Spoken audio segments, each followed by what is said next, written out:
Hey, salut les amis, bienvenue dans ce nouveau voyage à travers l'histoire. Je suis Jules Augustin et je vous emmène avec moi dans le passé, dans les méandres de l'histoire, à la découverte des événements, des batailles et des hommes qui l'ont façonné.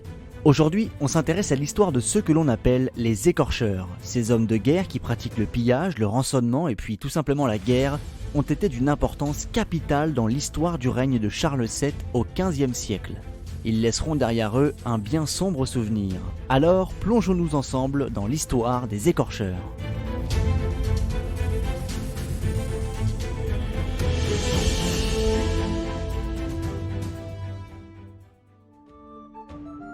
Au XVe siècle, le royaume de France est secoué par la guerre de 100 ans qui l'oppose à son voisin anglais. Bien sûr, les deux royaumes ne se font pas la guerre de façon continue. Pour autant, les périodes de paix ou de trêve ne sont pas nécessairement synonymes de stabilité. Lorsqu'une trêve est proclamée, les soldats sont généralement sans emploi et sans source de revenus puisqu'ils ne se battent plus officiellement. Par conséquent, certains entrent dans la clandestinité pour continuer de mener la guerre en pillant et en rançonnant. En 1435, le roi de France Charles VII signe la paix d'Arras avec le duc de Bourgogne, mettant ainsi fin à la guerre entre Armagnac et Bourguignon sur laquelle nous reviendrons juste après. Alors, de nombreux soldats se retrouvent sur le carreau n'ayant d'autre choix que de guerroyer pour récupérer des butins et s'en sortir. Dans ce contexte, on voit émerger des groupes d'hommes armés pratiquant la guerre et ravageant tout sur leur passage. Ils s'en prennent aussi bien aux Anglais qu'au territoire du royaume de France. Réputés impitoyables, féroces et violents, ils prennent le nom d'écorcheurs. De façon autonome, ils pillent, détruisent, dépouillent et sèment la terreur partout où ils passent. Bien au fait de leur efficacité au combat, le roi de France Charles VII tentera même de se servir des écorcheurs pour asseoir sa légitimité. Pourtant, leur existence est relativement courte, une dizaine d'années tout au plus. Malgré cela, les écorcheurs sont mentionnés à de nombreuses reprises dans les chroniques de l'époque, signe de leur importance et du souvenir très sombre qu'ils ont laissé. Mais avant toute chose, revenons un peu en arrière.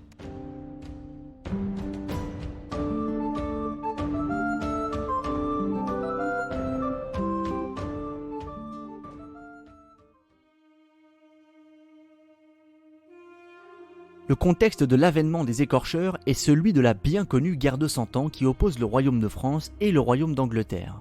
Les hostilités s'ouvrent en 1337 lorsque le roi anglais Édouard III revendique officiellement la couronne de France depuis l'abbaye de Westminster. S'ensuivent alors des combats sur une bonne partie du territoire français ponctués par des batailles célèbres.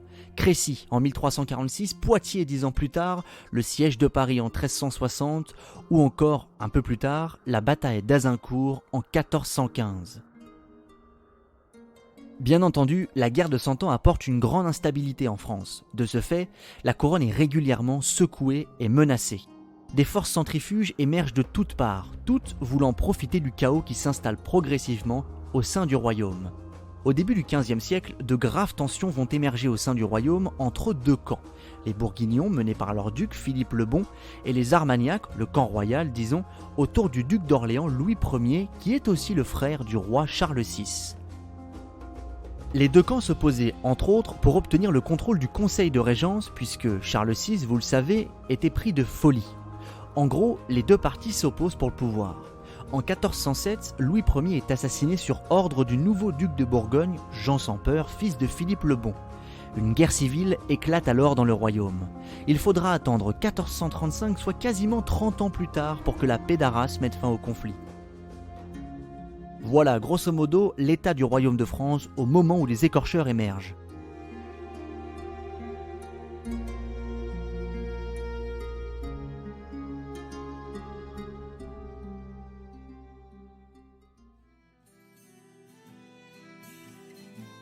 Le cadre étant posé, abordons maintenant le cœur du sujet. Il faut bien avoir en tête qu'au Moyen-Âge, de nombreux soldats et chevaliers vivaient de la guerre. C'était leur métier. La guerre au Moyen-Âge, c'est une institution si l'on veut. C'est un élément central dans la vie des royaumes. Les soldats s'organisent la plupart du temps en groupes que l'on appelle compagnies. Ils étaient recrutés sous forme de contrat en temps de guerre. On dit alors qu'ils sont gagés. Étant donné que les combats sont assez fréquents durant la guerre de 100 ans, certains y voient une opportunité d'ascension fabuleuse.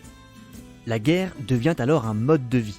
Le seul souci, c'est qu'en temps de paix, ces soldats sont au chômage, disons. De ce fait, le lien entre l'État, la guerre et la criminalité est tout fait. L'enjeu est alors de réussir à gérer ces compagnies errantes qui se trouvent dépourvues en temps de paix.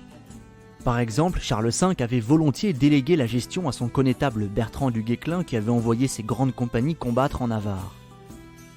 Dans le contexte spécifique de la guerre de Cent Ans, certains soldats ne reçoivent qu'une partie de leur solde, voire rien du tout, du fait des difficultés financières du royaume et de la dilapidation du trésor royal. Et vous le savez, on n'est jamais mieux servi que par soi-même, comme le veut le dicton, alors ces grandes compagnies se mettent à parcourir le royaume en pillant et en rançonnant, vivant ainsi au détriment des populations locales. Dans les chroniques de l'époque, ces hommes sont appelés les routiers, et à ce moment-là, on n'en est pas vraiment aux écorcheurs. D'ailleurs, on ne peut pas véritablement assimiler les routiers aux écorcheurs. Déjà, ces derniers apparaissent un peu plus tard dans les chroniques, et puis l'écorcherie a été un phénomène plus ponctuel et plus court que les routiers. Et bien justement, qui sont les écorcheurs et comment sèment-ils la terreur ? Le terme d'écorcheur apparaît dans les chroniques bourguignonnes de l'époque, c'est-à-dire dans les années 1430. Grosso modo, à la fin de la guerre civile entre Armagnac et Bourguignon dont nous avons parlé. C'est donc dans les sources bourguignonnes que l'on trouve principalement la mention des écorcheurs. Par exemple, le chroniqueur bourguignon Enguerrand de Monstrelet nous explique que leur nom viendrait du fait qu'ils dépouillaient les gens jusqu'à leur chemise. Vous devez vous en douter, mais les chroniqueurs sont peu élogieux à l'égard des écorcheurs réputés redoutables et impitoyables. Ils opèrent, d'après les sources, surtout en Bourgogne aux grandes dames du duc. Forcément, ce dernier doit bien souvent mettre la main à la poche pour les faire partir. Les écorcheurs vont alors véritablement devenir un fléau au sein du royaume de France. Comme nous l'avons dit, ces gens vivent de la guerre et des butins. C'est un métier, une activité professionnelle chère à l'aristocratie guerrière. De plus, il faut bien noter qu'il est quasiment impossible pour ces bandes armées de se réinsérer dans la société. La guerre est donc un impératif de survie. Les écorcheurs sont en quelque sorte l'incarnation du diable pour les populations. Dès qu'ils se déplacent en bande, ils sèment la terreur et font fuir les gens de chez eux. On lit dans les chroniques qu'ils sont des fidèles de l'Antéchrist. La violence qui règne est finalement supérieure à celle de la guerre. Enguerrand de Monstrelet précise que les populations souffrent plus qu'avant la paix d'Arras. Les écorcheurs pratiquent ce qu'il y a de plus violent, de plus primitif. Ils ravagent tout sur leur passage, sans se soucier des populations. Thomas Bazin, évêque et chroniqueur de l'époque, dit que les écorcheurs rasaient les maisons, qu'ils mettaient à nu les gens pour les tuer, qu'ils brûlaient tout sur leur passage.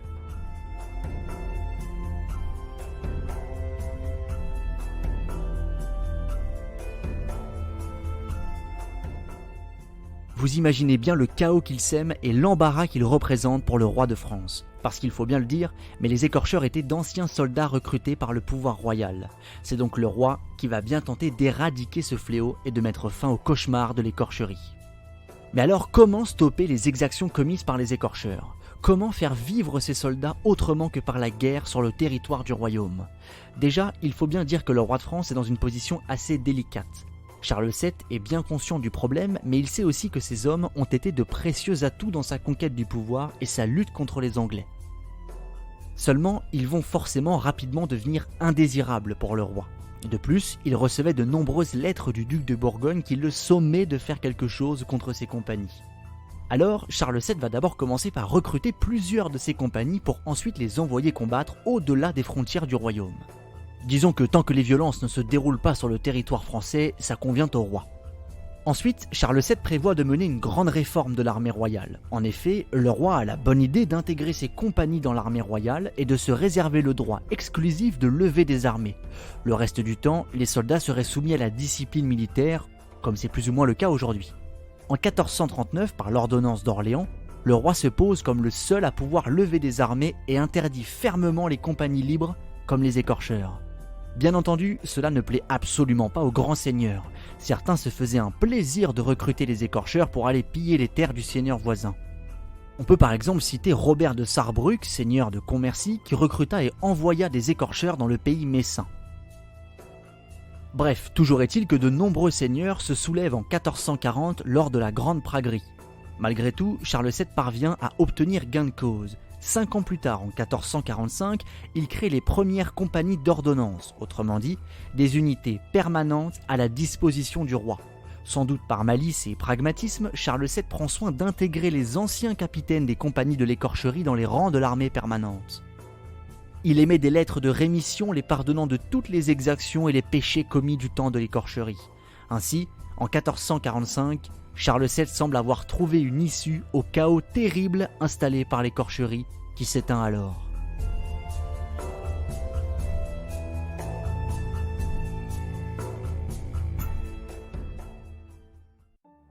L'écorcherie a laissé derrière elle un triste et sombre souvenir qui se lit clairement dans les chroniques de l'époque. Malgré leur courte existence, les écorcheurs ont terrorisé des populations au point de semer un chaos inédit dans le royaume de France. Déjà éprouvé par la guerre de 100 ans, cela n'a fait qu'accentuer les déchirures du royaume au XVe siècle. En intégrant les grands capitaines écorcheurs, Charles VII pose les fondations d'une armée régulière, disciplinée et permanente, des traits semblables aux armées d'aujourd'hui. Bien plus encore, le travail de Charles VII concernant les écorcheurs participe d'un renforcement du pouvoir royal et d'une centralisation des décisions. Le roi devient alors le seul garant de la paix et de l'ordre public. Un rôle que l'on retrouve volontiers chez son fils et successeur Louis XI. Mais ça, c'est une autre histoire.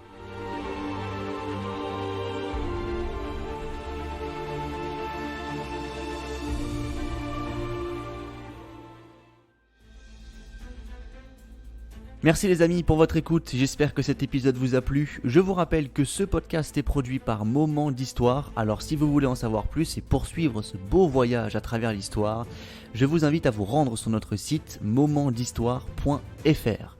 Vous y trouverez tout un tas de ressources pour enrichir votre culture historique, des articles de blog, des concepts clés expliqués ou encore quelques petites anecdotes sympathiques.